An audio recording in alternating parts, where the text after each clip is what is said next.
नमस्कार, मेरा नाम है कृष्णा बिस्ट और आप देख रहे हैं जनसत्ता फटाफट। चलिए नजर डालते हैं आज की बड़ी खबरों पर। भारत और पाकिस्तान के बीच बड़े तनाव के बाद भारतीय क्रिकेट कंट्रोल बोर्ड यानी कि बीसीसीआई ने एशियाई क्रिकेट परिषद यानी कि एसीसी के सभी आयोजनों से फिलहाल दूरी बनाने का फैसला किया है। द इंडियन एक्सप्रेस को मिली जानकारी के अनुसार बीसीसीआई ने एसीसी को सूचित किया है कि वो अगले महीने श्रीलंका में होने वाले विमेंस इमर्जिंग टीमें एशियाई कप और सितंबर में होने वाले पुरुष एशियाई कप से हट रहा है। वर्तमान में एसीसी का नेतृत्व पाकिस्तान के गृह मंत्री मोहसिन नकवी कर रहे हैं, जो पाकिस्तान क्रिकेट बोर्ड पीसीबी के अध्यक्ष भी हैं। सूत्रों के अनुसार ये निर्णय पाकिस्तान क्रिकेटर को अलग थलग करने की रणनीति का हिस्सा है। अशोका यूनिवर्सिटी के प्रोफेसर अली खान महमूदाबाद को हरियाणा पुलिस ने गिरफ्तार कर लिया है। उन पर आरोप है कि उन्होंने ऑपरेशन सिंदूर और भारतीय सशस्त्र बलों में महिला अधिकारियों को लेकर टिप्पणी की थी, जिससे सांप्रदायिक विषेद को बढ़ावा मिला। अली खान महमूदाबाद के राजा परिवार से आते हैं। बता दें कि महमूदाबाद ने महिला अधिकारियों की ओर से की गई ऑपरेशन सिंदूर पर मीडिया ब्रीफिंग को दिखावा और सिर्फ पाखंड बताया। हरियाणा राज्य आयोग ने उनकी टिप्पणियों को राष्ट्रीय सैन्य कार्रवाइयों को बदनाम करने का प्रयास माना। आयोग के नोटिस में शामिल एक फेसबुक पोस्ट में महमूदाबाद ने कहा, मुझे ये देखकर बहुत खुशी हुई कि इतने सारे दक्षिणपंथी टिप्पणीकार कर्नल सोफिया कुरैशी की सराहना कर रहे हैं, लेकिन शायद वो उतनी ही जोर से ये भी मांग कर सकते हैं कि भीड़ की ओर से हत्या, मनमाने ढंग से बुलडोजर चलाने और बीजेपी की नफरत फैलाने के शिकार अन्य लोगों को भारतीय नागरिकों के रूप में संक्षिप्त किया जाए।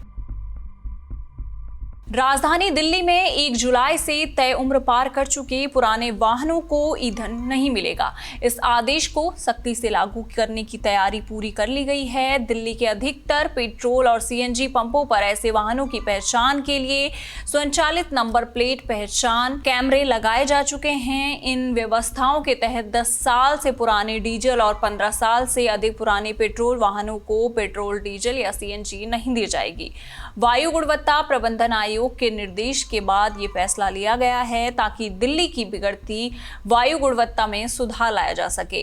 परिवहन विभाग ने हाल ही में सार्वजनिक नोटिस जारी कर साफ किया है कि कैमरों या अन्य निगरानी तंत्र से पकड़े गए पुराने वाहनों पर मोटर वाहन अधिनियम 1989 के तहत कानूनी कार्रवाई की जाएगी और उन्हें ईंधन नहीं दिया जाएगा। दिल्ली में फिलहाल करीब 400 पेट्रोल पंप और 160 सीएनजी स्टेशन हैं, जिनमें से 90% से अधिक पर कैमरे लगाए जा चुके हैं।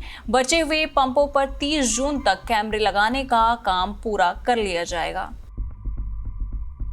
पूर्व अमेरिकी राष्ट्रपति जो बाइडेन को प्रोस्टेट कैंसर होने का पता चला है। उनके कार्यालय ने रविवार को घोषणा की।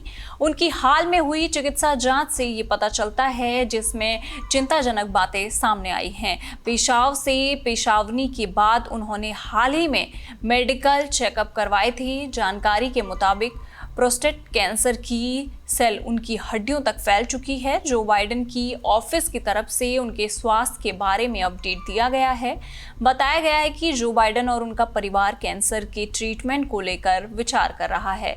उनके कार्यालय द्वारा जारी एक बयान में कहा गया, हालांकि ये बीमारी का एक अधिक आक्रामक रूप है, लेकिन कैंसर हार्मोन संवेदनशील प्रतीत होती है, जिसमें इसके प्रभावी नियंत्रण की संभावनाएं बनी हुई हैं।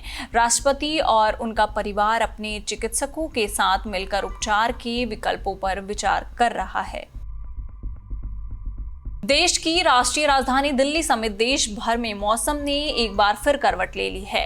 इस बीच मौसम विभाग ने आज के लिए ताजा अपडेट जारी किया है। पश्चिम विक्षोभ, चक्रवाती हवाओं और मॉनसून पूर्व गतिविधियों के प्रभाव से कई राज्यों में बारिश, आंधी और गरज चमक की संभावना है, जबकि कुछ क्षेत्रों में भीषण गर्मी और लू का प्रकोप जारी रहेगा। दिल्ली और आसपास के क्षेत्रों में आज आंशिक रूप से बादल छाए रहेंगे, जिससे गर्मी और उमस में मामूली राहत मिल सकती है। मौसम विभाग के अनुसार 40-50 किलोमीटर प्रति घंटा की रफ्तार से धूल भरी आंधी और हल्की बारिश की संभावना है।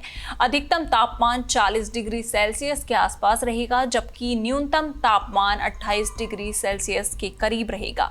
हालांकि हीट वेव का अलर्ट भी जारी है, जिससे दिन के समय असहज गर्मी महसूस हो सकती है। इन सारी खबरों पर आपका क्या कहना है, आप हमें कमेंट सेक्शन में जरूर बताइएगा और इसी तरह की देश दुनिया की खबरों के साथ जुड़े रहने के लिए देखते रहिए हमारे साथ जनसत्ता।